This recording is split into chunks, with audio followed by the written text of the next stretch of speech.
मी त्या सर्वांना विनंती करतो, आदरणीय गजानन खातू सर, चैत्रा रेडकर, विनोद शिरसाट साधनाचे संपादक, कलीम अझीम लेखक आणि संजय रेंदाळकर या सर्वांनी कृपया इथं विचारपीठावरती यावं. संदेश भंडारे आपणही कृपया विचारपीठावरती या. आजच्या दिवसातलं हे महत्त्वाचं सत्र आहे. साने गुरुजींची जी काही वेगवेगळी रूपं आहेत ते उलगडणारं हे सत्र आपल्यासमोर आज आता सुरू होतं आहे. आज सकाळपासून आपण गाणी ऐकली, पथनाट्य पाहिली आणि असं वाटलं की हा जो काही विचार कुठेतरी अंधुक होत चालला आहे असं आपल्याला दिसतंय, तर तो पुन्हा एकदा हळूहळू प्रज्वलित होण्याकडे जातो आहे. जमुरे आणि उस्ताद याची आमचा जो काही पॅटर्न होता पथनाट्याचा तो फॉर्म बदलला आहे. आत्ताच्या पिढीने त्यांच्या पद्धतीने तो फॉर्म घेतला आहे, पण तो विचार पुन्हा विचाराचा पॅटर्न मात्र पुढच्या पिढीकडे गेलेला आहे आणि तेही तो जिवंत ठेवतायत असं निश्चितपणे एक आशादायी चित्र उभं राहिलं. आणि शेवटी बलसागर भारत हो पथनाट्याचा शेवट करताना सगळ्यांचे डोळे पाणावले. खरं तर इतकं सुंदर सादरीकरण झालेलं आहे. आता आपण या सत्राची सुरुवात करतो आहोत. मी सुरुवातीला आपल्या वक्त्यांचं स्वागत करते आणि आपल्या या ज्या वेगवेगळ्या ठिकाणून आलेल्या भगिनी आहेत, कार्यकर्ते आहेत, त्यांना विनंती करते की त्यांनी एक पुस्तक आपल्या पाहुण्यांना देऊन त्यांचं स्वागत करावं.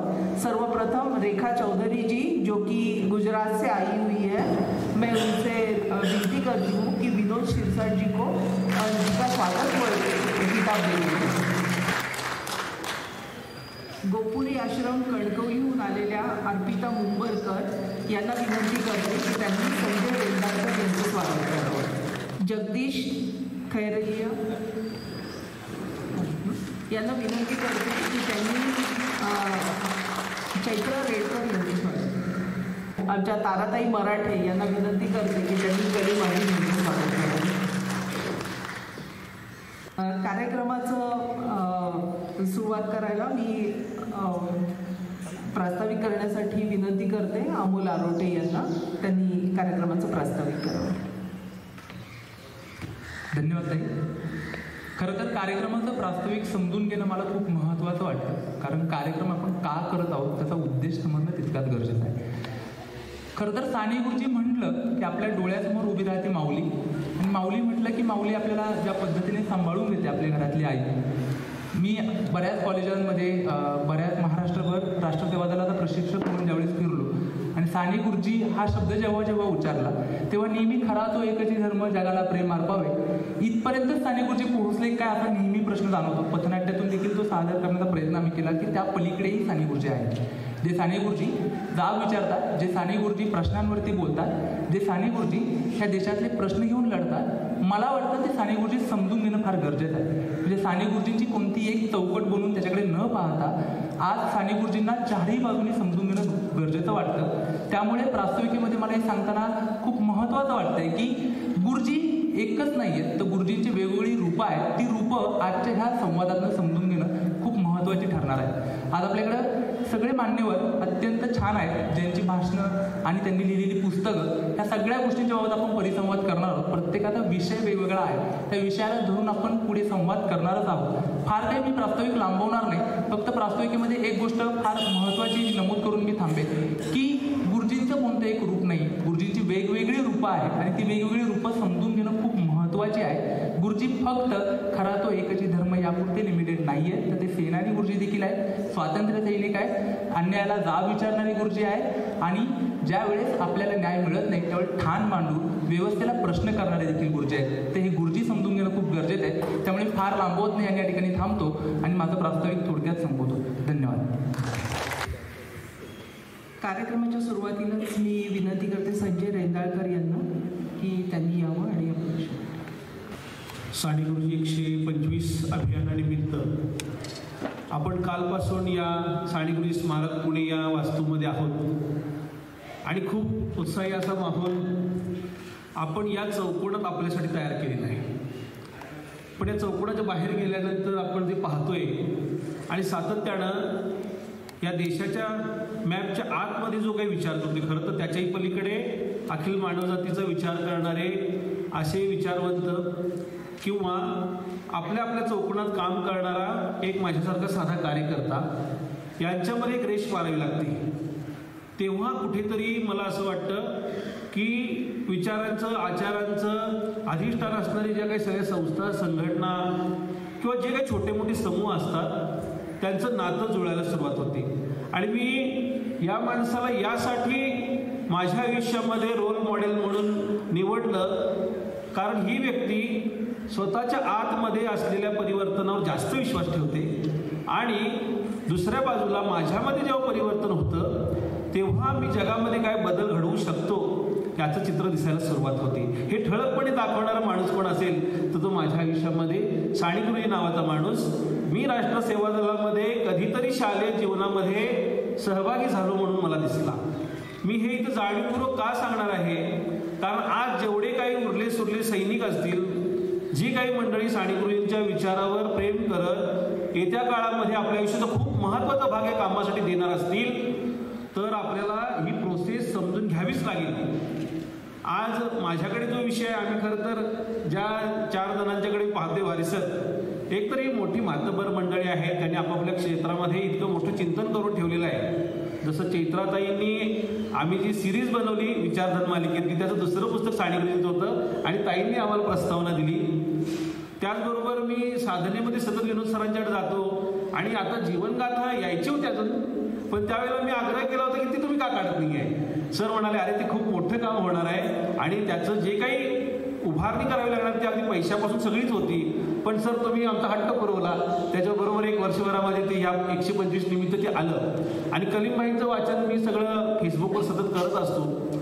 इतकी महत्त्वाची मंडळी, पण मला यांच्यामध्ये एक लाईन अशी दिसली की खाली तळामध्ये जो कोणी काय म्हणू पाहतोय, मागू पाहतोय ना आपल्याकडे, त्याच्याकडे सुद्धा आपलं लक्ष असलं पाहिजे. चैत्राताईंची तर माझी तोंड ओळखी नव्हती त्यावेळेला आणि आम्ही एकदम सुरुवात केली होती त्यावेळी, पण त्यांनी साने गुरुजी आणि व्यक्ती आणि विचार असं जे पुस्तक आपल्या सगळ्या मराठी साहित्याला दिले असं मी म्हणतो, ते इतकं महत्त्वाचं पुस्तक आहे, इतकं महत्त्वाचं डॉक्युमेंटेशन आहे. ते कधी मला सर सेवा दलाच्या शिबिरामध्ये ऐकायला मिळाले बरं का. ते विश्लेषण कधीतरी मला गेल्या 20, 25, 30 वर्षामध्ये आम्ही सातत्यानं ते विसरत गेलो आणि त्याचीच फळं मला कुठेतरी माझ्या शाळेमध्ये आणि आमच्या ठिकाणी जी मी शाळा महाविद्यालय फिरतो कारण माझं कार्यक्षेत्र ते आहे म्हणून, तिथं मला सेनानी साने गुरुजी भेटत नव्हते. आणि आज मला परिसंवादामध्ये जेव्हा तुम्ही सेनानी साने गुरुजी या विषयावर बोलायला लावता तेव्हा मला असं वाटतं की हे किमान आपल्या सेवा दलाच्या शिबिरामध्ये किंवा जे काही साने गुरुजी म्हणून श्यामची पुस्तकाच्या पर्यंतच येऊन थांबतात त्यांना किमान ही दृष्टी आजच्या या संमेलनामधून या मेळाव्यातून मिळावी असा विचार दिसतोय. खरं तर एका बाजूला श्यामची नावाचा नवा चित्रपट जेव्हा आम्ही पाहतो तेव्हा मला सर त्याच्यामध्ये जे काही सीन येतात आणि त्याच्यामध्ये साने गुरुजींचं तुरुंगामध्ये असणं आणि वारिसरांनी जो सुंदर लेख लिहिलेला आहे त्याही मध्ये सर ती एक धागा तिथं जोडतायत की त्यांच्या आईने त्यांच्यावर केलेले संस्कार आणि त्याचं फलित आणि पुढे पुढे जसं आयुष्याच्या एका टप्प्यावर श्यामची निघून जाते त्यावेळेला तर श्याम तिथं प्रत्यक्ष उपस्थित नाही आहे, पण त्याच्या मनामध्ये ते दुःख आहे की आपण येत्या काळामध्ये मला माझ्या आईची जर सेवा नाही करता आली असेल तर मी ह्या भारत मातेलाच माझी आई म्हणून माझं उरलेलं सगळं आयुष्य तिला अर्पण करेन. म्हणजे अर्पण करण्याची त्यागाची सगळ्यात मोठी एक गोष्ट काय असू शकते, एक तर माणूस शरीर त्याग करू शकतो किंवा आपलं आयुष्य ज्याच्यामध्ये तन मन धनानं माणसं अर्पित होऊ शकतात, ती बाब मला साने गुरुजींच्या आयुष्यामध्ये दिसते. पुढं पटल सरकत जातो आणि जेव्हा आम्ही 2024च्या आसपास येतोय, मी 2 घटना सांगतो सर, त्या आपल्याला सगळ्यांना डोळे उघडणार आहेत. आम्ही आमच्या इथं जेव्हा प्रायमरी सेक्टरमध्ये काम करतो 10 वर्षाच्या मुलांच्या पर्यंत, तर तिथं आमच्या मुलांनी साने गुरुजींचं पोस्टर प्रदर्शन नेलं आणि जी बाहेर चित्र आहेत ना ती चित्र आम्ही मुलांना दाखवली. तर आम्ही बोलताना सुरुवातीला म्हणतो की आपल्याला एक आजोबांची गोष्ट ऐकायची. मग ती रिलेट होताना मी पाहिलं की मुलांना काही मोठे मोठे महामानव माहिती आहेत सर चित्रातून, पिक्चर्समधून, पण साने गुरुजी काय आहेत हे आम्हाला सांगायची वेळ आली सर. म्हणजे ही धोक्याची गोष्ट आहे आपल्यासाठी, ही धोक्याची घंटा आहे असं मानूया की आम्ही जर हे सगळं जे सुरू आहे, काहींना असं वाटतं की काय जमायचं, कशाला करायचं, तर आज माझ्या ठिकाणी, माझ्या गावामध्ये, मी तर कोल्हापूरमधून येतो, तिथलं आसपासचं वातावरण तुम्हाला माहिती आहे, कोल्हापूर, सांगली, साताराचं वातावरण काय आहे, तर त्या ठिकाणी वेगळे गुरुजी पटकन भेटत आहेत. आणि तिथं आमचे गुरुजी मग कुठेतरी मागे पडत जाण्याची कारणं काय आहेत. पण वारेसर दुसऱ्या बाजूला उपलब्धी अशी आहे की सगळ्यात मोठं आंतरवार्ती आणि सगळ्या प्रकारच्या सेवा दलाच्या कामाचं जाळ तिथं जास्त आहे. तरी सुद्धा जर हे होत असेल तर हे जाळं आम्ही मोठं उभं केलं महाराष्ट्रभर, तर आम्ही हे रोखणार कसं. मला असं वाटतं की खूप साध्या साध्या छोट्या संवादशाळा, साधी गप्पा, गाणी, गोष्टी इथून आपल्याला एंटर करावंच लागणार आहे. मोठी व्याख्यानं, मेळावे, परिषदा हे आपल्याला एकत्र येऊन आपल्या सगळ्यांचं देवाणघेवाण करण्याचं माध्यम मानूया, इथून कृती कार्यक्रम देऊया, पण छोट्या छोट्या काही बैठका कराव्या लागणार आहेत. मी जेव्हा साणेगुरूंच्या लाईफमध्ये परत परत जातो तेव्हा मला असं दिसतं की त्यांचं प्रोफेशन आणि माझं प्रोफेशन सेम आहे. आणि वाचताना असं दिसतं की कॉलेजच्या मुलांना शिकवायची संधी होती. MA सारखे पूर्ण झाले असल्यामुळे ते कॉलेजला शिकू शकत होते, पण ते चॉईस करतात की मला नव्या भारताची आशा शाळेतल्या मुलांच्यामध्ये दिसते. आणि ते शेवटपर्यंत पाळलेलं आहे त्यांनी. ॲक्च्युली एक 6-7 वर्ष जेव्हा ते शिकवतात अंमळनेरमध्ये, तो वस्तुपाठ आम्हा शिक्षकांसाठी खूप महत्त्वाचा आहे. आता जी 2 पुस्तकं रिलीज केली सर, त्याच्यात माझ्या मनातील आदर्शाळा मला लोकांसमोर येताना खूप आनंद झाला. कारण मला सर गुरुजी खरं तर शास्त्राचे विद्यार्थी नाहीत, शिक्षणशास्त्राचे, तरीही त्यांचं जे चिंतन आहे ते तिथं दिसल्यानंतर मला वाटलं की हे आणि कुमारा पुढील कार्य हे 2दा कॉम्बिनेशन केलं. कारण तिथं सर आपल्याला आपलं जे मॉडेल आहे काम करण्याचं, ते 2 पुस्तकं आपल्याला दिल्यानंतर मला वाटतं की काही अर्थानं पूर्ण होणार आहे. एक स्टार्टिंग आपल्याला पॉईंट सापडते त्या ठिकाणी. या पुढे जाताना गुरुजी जेव्हा स्वातंत्र्य लढ्यामध्ये उडी मारतात, म्हणजे सेनानी असण्याचे एक 3-4 टप्पे करता येतील आपल्याला.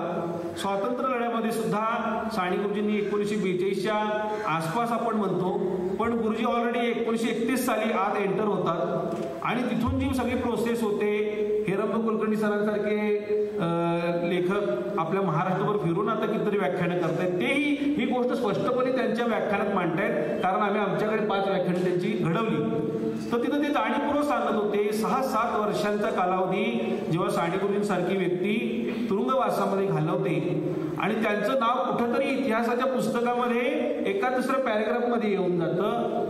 म्हणजे ह्या हळूहळू येत्या आल्या काळामध्ये आम्ही जेव्हा NEP सुद्धा बघायला लागलो सर, NEPच्या धोरणामध्ये मला एक भीती अशी वाटते की आता येणारा जो इतिहास आहे त्या पुस्तकांच्या मधून, तो सगळा इतिहास खूप वेगळ्या पद्धतीनं मांडला जाणार आहे. आणि इतिहासाची पुनर्मांडणी जर झाली तर त्याच्यामध्ये समाजवादी मंडळींचं एवढं मोठं योगदान आहे. ते अगोदर सर पुस्तकं जर तुम्ही बघितली 5वी ते 10वीची, तर त्याच्यामध्ये कुठेतरी ते असे ग्लिम्प्सेस एकदम क्षणचित्र आल्यासारखं ते येऊन जायला लागलेलं आहे, इतकं मोठं योगदान असून सुद्धा. आणि अशा वेळेला आपण साने गुरुजींना याच्यामध्ये लावून धरतोय, कारण साने गुरुजींचं समता आणि ममतेचं जे कॉम्बिनेशन आहे, त्या अर्थानं मला शाळामध्ये पुन्हा एकदा आपल्याला जावं लागेल, ही एक पहिली गोष्ट मला इथं नमूद करायची आहे. कारण साने गुरुजींचं सेनानी असणं हे केवळ देश स्वतंत्र करण्यापुरतं नव्हतं किंवा त्यांच्या आजूबाजूला ज्या समस्या दिसत होत्या गुरुजींना तेवढ्यापुरतं नव्हतं. त्यांनी खूप एक मोठं व्यापक असं बलसागर भारताचं स्वप्न बघितलं होतं. आणि आम्ही जेव्हा आता सर हळूहळू त्या वाटेनं चालायचा प्रयत्न करतो, इथं जो अंमल आरोटे होता ना, तो राष्ट्रसेवा दलाच्या ह्याच ठिकाणी झालेले, मागे धनंजय धोत्रे बसलेत, इथंच झालेल्या शिबिराचं प्रोडक्शन आहे, ध्यानात घ्या. हे चिंतन ही मुलं करून जेव्हा पुढे नेत आहेत त्यावेळेला मला असं वाटतं की त्यातला भिडण्याचा जो मुद्दा आहे तो साने गुरुजींच्या आयुष्यातून आपण आपल्या इथून पुढच्या काळामध्ये आपल्याला चिकटवण्याचा मुद्दा आहे. वारे सरांनी त्यांच्या लेखामध्ये आणखीन एक दुसरा मुद्दा मांडलेला आहे की स्वातंत्र्य लढ्यातलं योगदान गुरुजींचं आपण नाकारूच शकत नाही. अगदी या पुण्यामध्ये असलेल्या मूषक महालामध्ये सुरू असलेल्या भूमिगत चळवळीतल्या ज्या सगळ्या गोष्टी आहेत आपण जाणीवपूर्वक वाचाव्यात. विशेषतः आता साधनेनं पुन्हा एकदा आपल्या पुढे जर जीवनगाथा आणली असेल, त्यावेळेला राजा मंगळवेडेकर असतील, ती पूर्ण साधनेची टीम होती ज्यांनी सगळं कलेक्शन केलं आणि त्यावेळेच्या एकदम बारीक बारीक गोष्टी एकत्र करून आपल्यासमोर ठेवलेल्या आहेत. आपण त्या जाणीवपूर्वक वाचायला पाहिजे की आयुष्य त्यावेळेला सुद्धा फार अवघड होतं. असं नाही की बाबा आत्ता आम्ही 2024 मध्ये आहे आणि बाहेर एवढं सगळं आपल्याला वेगवेगळ्या पद्धतीची आव्हानं आपल्या समोर आहेत. तर आव्हानं त्यांनाही होती, ते मात्र 100% त्यांच्याकडे जेवढी क्षमता होती, जेवढा सगळा आपण म्हणून निष्ठेचा भाग होता आणि सगळ्यात महत्त्वाचं त्यांचा प्रामाणिकपणा, ह्या सगळ्या गोष्टींना जोड दिलेली आहे त्यांनी त्यागाची. आणि त्यागाचं ते त्यांचं जे आपण असं टोक पाहतो तेव्हा आपल्या साध्या साध्या कार्यकर्त्यांना असं वाटायला लागतं की एवढा मोठा आम्ही त्याग करूच शकणार नाही. मग मला असं वाटतं सर तुकड्या तुकड्यानं त्याग करायला पण आपल्याला छोटे छोटे कृती कार्यक्रम द्यावे लागतील. कारण प्रत्येकाला या भारतामध्ये इच्छा अशी आहे की मी काहीतरी समाजासाठी बदल घडत असतील तर मी छोटा मोठा त्याग करू शकतो.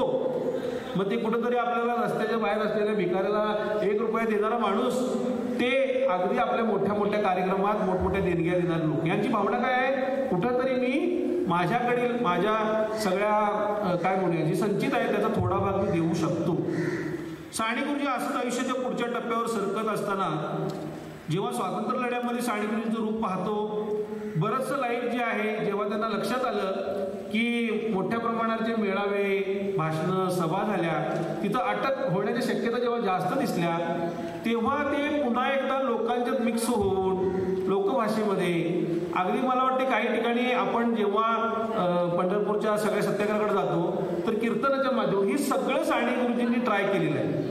म्हणजे अगदी मला वाटते ना त्यांना जिथं कुठं प्रवासात संधी मिळाली असेल तिथं सुद्धा गुरुजी मला वाटते ह्या विषयाशिवाय दुसरं काही बोलत नसतील.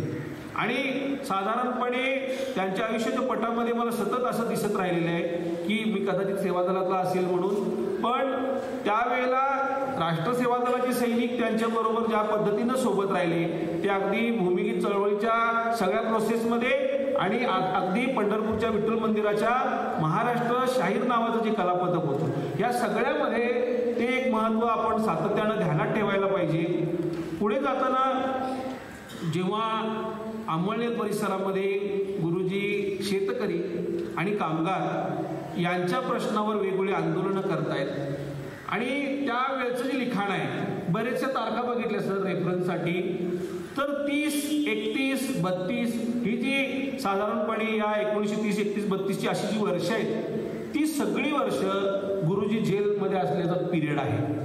आणि तरी सुद्धा लिखाण बघते तर मी आता अगदी कुमार पुढील कार्य असेल किंवा हे जे काही पुस्तकं महत्वाची त्यांची सगळी झालेली आहेत. अगदी कुरल सुद्धा जे ट्रान्सलेट झालं तिथं जे अय्यर नावाचे एक दुसरे त्यांचे तुरुंगातले सहकारी होते त्यांच्याकडून इंग्लिशमधून कुरल ते ऐकतायत आणि इकडं मराठीमध्ये आपल्या ते सगळं ट्रान्सलेट होते. म्हणजे आपल्या प्रतिकूल परिस्थितीमध्ये सुद्धा साने गुरुजींनी आपलं लिखाणाचं अभ्यासाचं म्हणजे एक प्रकारे ते असं मानत होते की ही आपली चिंतनाची वेळ आहे, हा कालावधी सुद्धा वाया जाता कामा नये. मला किती माझ्या हातामध्ये आयुष्य आहे हे जेव्हा माहीत नसतं माणसाला तेव्हा आहे हा क्षण आपण खूप चांगल्या पद्धतीनं वापरला पाहिजे.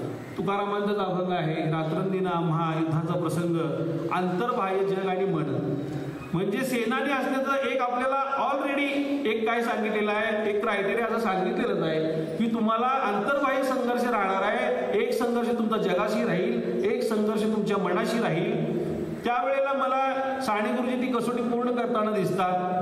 आणि जेव्हा तुरुंगामध्ये एवढ्या सगळ्या गोष्टी घडत होत्या, तुरुंगामध्ये त्यांना मारहाण झालेली आपण आता जसे आम्ही पिक्चर बघितलं होते थोडं जास्त, आता पिक्चरचं माध्यम असं आहे की तिथं ते थोडं ओव्हर दाखवतात, पण त्याच्याही पेक्षा अधिक मला वाटते सर त्यांना त्रास त्या पिरियडमध्ये झालेला आहे. आणि शरीराचे सगळे त्रास सहन करत सुद्धा ही माणसं आपल्या निष्ठानं सोडत नव्हती किंवा घाबरून पळून जात नव्हती. त्यामुळं मला साने गुरुजींचं सेनानी असणं जे आहे ते सतत ठळक होताना दिसतं. एका टप्प्यावर सर मी शाळेत जीवनात होतो तेव्हा सेनानी साने गुरुजी नावाचा चित्रपट आला ज्याच्यामध्ये परेश मोकाशी आपले सेनानी साने गुरुजींचा रोल त्या पिक्चरमध्ये करत होते. आणि निळूभाऊनी तो पिक्चर बनवण्यासाठी त्यावेळेला खूप मेहनत घेतली होती. सांगण्याचा भाग असा आहे की टप्प्याटप्प्यावर जशी पिढी पुढे सरकत जाईल तसं हे सेनानी असणं आपल्याला वेगवेगळ्या माध्यमातून, जसं आता इथं सुद्धा त्यांनी जे पथनाट्यात दाखवलं ते आपल्याला जास्त का भेटलं माहितीये का, कारण ते श्यामजीच्या पुढं गेलेलं सगळं नाटक होतं. त्याच्यामध्ये जे सगळे संघर्षाचे मुद्दे दाखवले त्यांनी त्या मुलांनी ते सगळे संघर्षाचे सगळ्यात महत्वाचे मानबिंदू म्हणून आयुष्यातले गुरुजींच्या ती त्यांनी दाखवले म्हणून ते नाटक भेटलं. आणि शेवटी तो मुलगा विश्वासानं साने गुरुजींच्या हातामध्ये आपला हात देऊन त्या ठिकाणी त्यांच्या मागे वाटचाल करायला तयार झाला. आणि अशा कार्यक्रमामधून मला असं वाटतं की आपण हीच भूमिका घेऊन पुढे जायला पाहिजे. सगळ्यात मोठा जो एक भाग मला दिसतोय की संजय बंगो सर सुद्धा त्यांच्या भाषणामध्ये सतत उल्लेख करतात. सर गुजरातला जाऊन आले, केरळला जाऊन आले. आणि साने गुरुजी हे व्यक्तिमत्व आपण आपल्या महाराष्ट्रवाल्यांनी काय आपल्यापुरतं धरून चालणार नाही. काही पुस्तकं जरी ट्रान्सलेट झाले असतील अदर लँग्वेजेसमध्ये तरीसुद्धा तुम्ही साने गुरुजी पुन्हा एकदा या निमित्तानं आपल्या सगळ्या भारतभर न्यायचा प्रयत्न करताय, त्यासाठी हॅट्स ऑफ आहेत सर. आणि जेवढं काही आम्हालाही येत्या काळामध्ये हे सगळं करता येईल त्या तुमच्या वाटावर चालण्याचा आमचा संकल्प असणार आहे. ते सतत मांडायचे की भारतात अनेक टोल आंदोलनानंतर आता लोकांना त्रास व्हायला लागले झाले असतील, पण साने गुरुजींनी अंमळनेर परिसरामध्ये शेतकऱ्यांच्या सगळ्या अगोदर ते हमीभावचे आता बालगडे एवढे तेव्हा किती असेल तेवढ्या सगळ्या अडचणीमध्ये त्यांना त्यांच्या पिकाचा हमीभाव पासून ते अगदी शेतकऱ्यांच्या कष्टाला मातीमोल ठरवत तुम्ही त्यांच्या गाडीच्या चाकांना सुद्धा आता टोल लावता, ह्याचा निषेध व्यक्त करणारा माणूस म्हणजे साने गुरुजी होते. आणि आपण ही एवढी महत्वाची जी प्रकरणं आहेत ह्यात आपण साने गुरुजींना मांडत नाही. एवढे कुठे संघर्ष सुरू आहेत आणि त्या सगळ्या संघर्षामध्ये आपल्या सगळ्या समाजवादी मंडळींना किंवा सेवादलात काम करणाऱ्या सर्व साथींना एवढं मोठं अधिष्ठान मिळालेलं आहे. मी सर जाणीवपूर्वक या ठिकाणी सांगतो, मी वयाच्या आता 40च्या आसपास आहे आणि जेव्हा मी मुलांच्या मध्ये जाऊन बोलतोय, लोकांच्या मध्ये जाऊन बोलतोय, आमचे सदाशिव मखदूम सर, नदाब सर एवढ्या सगळ्या रॅलीज ठिकठिकाणी करत होते, आमच्या सगळ्यांचं निरीक्षण असं आहे की साने गुरुजींचा ऍक्सेस सीमित झालेला नाही, पुसता आलेला नाही. त्यांच्यावर कुठल्याही पद्धतीचे आरोप जे मोठ्या महामानवांच्यावर झाले त्या पद्धतीची कुठलीच गोष्ट साने गुरुजींच्या अंगाने आम्हाला ऐकायला मिळाली. उलट आम्हा सर्वांच्या सगळ्या ज्या गोष्टी होत्या, मांडणी होती, त्या सगळ्यांचं स्वागत ताई आज अगदी मराठवाड्यासारख्या भागात सर फिरून आले, सोलापूर, उस्मानाबाद, ज्यांचं आज इथं आपल्याला रिफ्लेक्शन दिसत नाही आहे सभागृहामध्ये, आपल्याला विदर्भाचं रिफ्लेक्शन या सभागृहात दिसत नाही आहे, पण तिथं सुद्धा जाऊन आपल्या या साने गुरुजी 125च्या निमित्तानं आपल्या सहकार्यांनी खूप महत्त्वाचं काम या निमित्ताने केलेलं आहे. आणि आपण जे सतत फोकस करतो, इथं पण माझ्यासमोर एक पुस्तक आहे की पंढरपूरच्या विठ्ठल मंदिराच्या बाबतीमधलं, त्याच्यामध्ये साने गुरुजी सत्याग्रह करतात आणि इतकी वर्ष जो चोखामेळा वेशीच्या बाहेर होता तो त्या वेशीतून आज कधीतरी पंढरपूरच्या त्या सगळ्या मंदिराच्या पहिल्या पायरीजवळ येतो आणि तिथून तो म्हणतोय विठ्ठला मला तुझं दर्शन कधी देणार. खरं तर मला वाटते त्यांना ती आस किती असेल मला माहीत नाही, पण सर्व वारकरी परंपरा पाहता त्यांना वाटत असेल कुठंतरी, पण तिथं त्यांचे प्राण जातात आणि त्याच्यानंतर कितीतरी वर्षांनी एक पांडुरंग दुसऱ्या पांडुरंगाची भेट चोखामेळ्याशी व्हावी म्हणून तोही त्याच पायरीवर बसून तिष्ठत त्या तनपुरे महाराजांच्या मठामध्ये तिथं उपोषण करतो. 10 दिवसाचं उपोषण होतं, पण मला तर त्याच्यापेक्षा महत्त्वाचं त्याच्यामध्ये जो महाराष्ट्र देश घुसळलाय ना ते जास्त महत्त्वाचं आहे.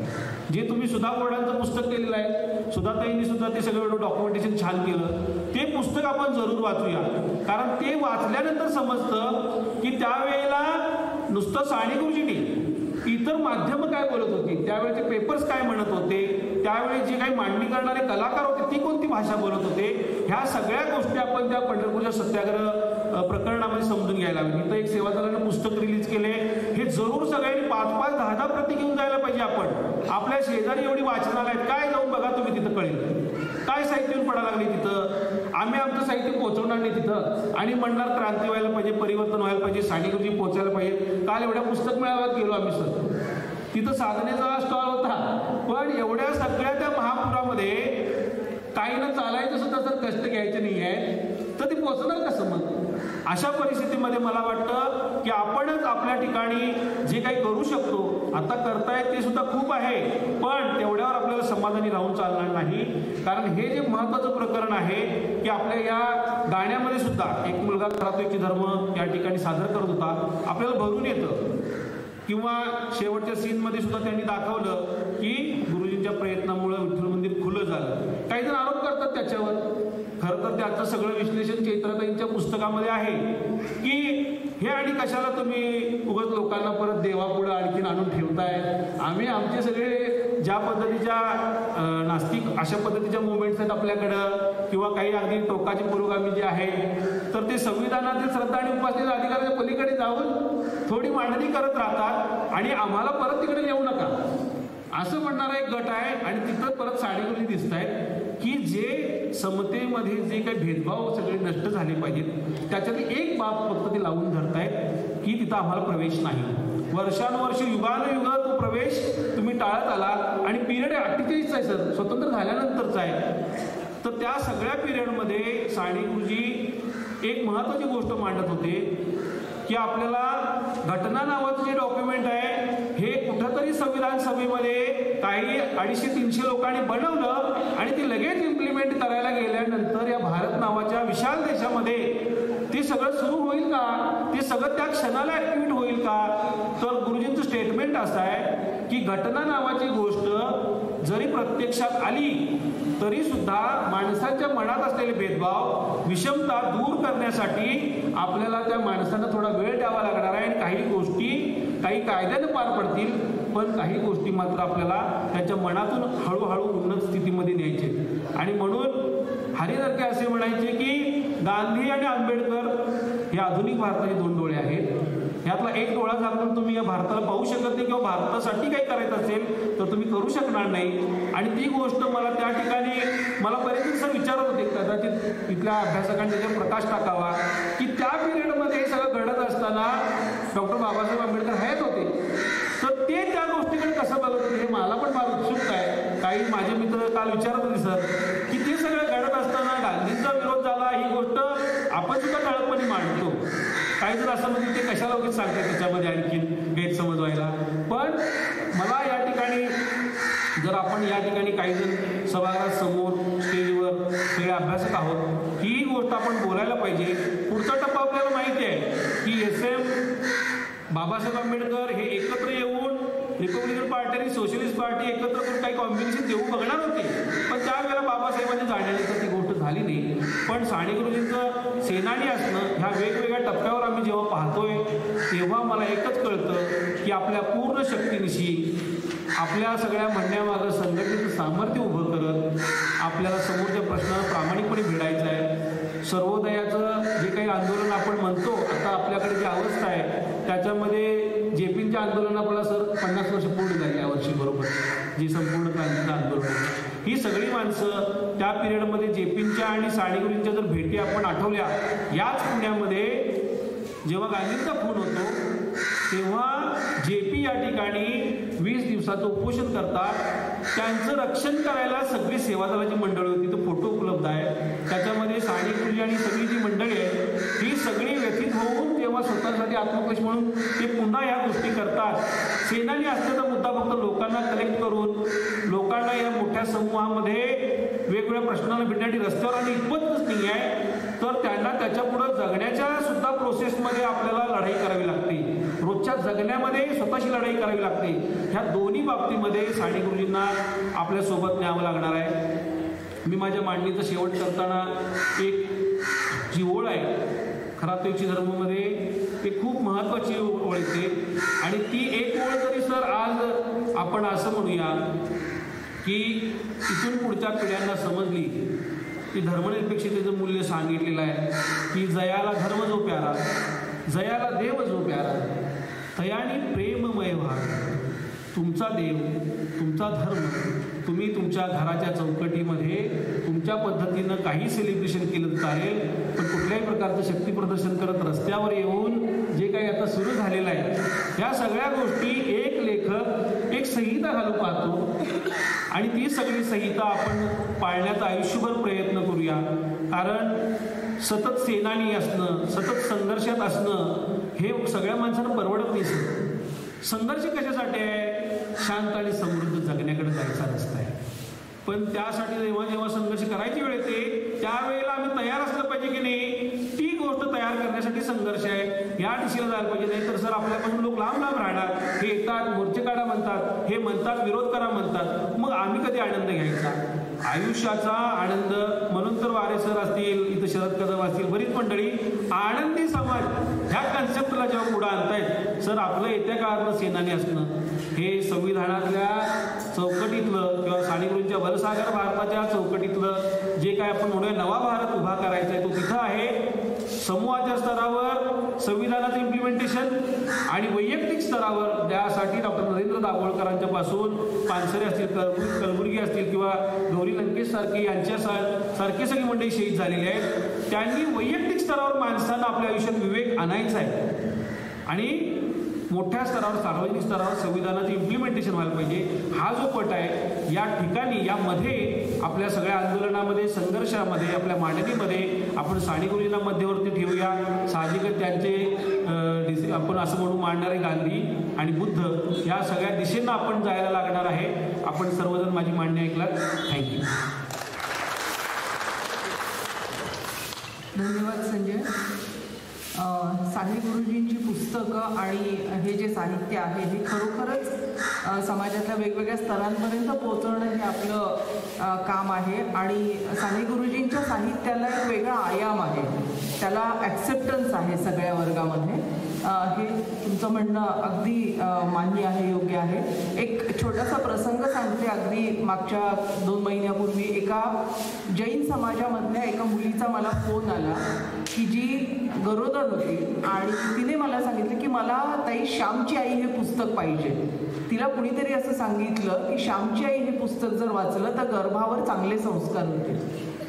आता हा एक खूप नवा विचार मला मिळाला आणि मला असं वाटायला लागलं की अरे हा पण एक मुद्दा चांगला आहे आपल्या साहित्याचा प्रचार करण्यासाठी. अशी काही पुस्तकं म्हणजे त्याच्यामुळे गर्भावर संस्कार काय होईल विचार होईल माहिती नाही, पण त्या आईवर जरी संस्कार झाले तर निदान बाळ जन्माला आल्यानंतर ती त्याच्यावर काही चांगले संस्कार करेल एवढं तर निश्चितपणाने घडेल. सो आपण असे कुठलेही प्रसंग शोधूया आणि ही पुस्तकं लोकांपर्यंत पोहोचवण्याचा प्रयत्न करूया.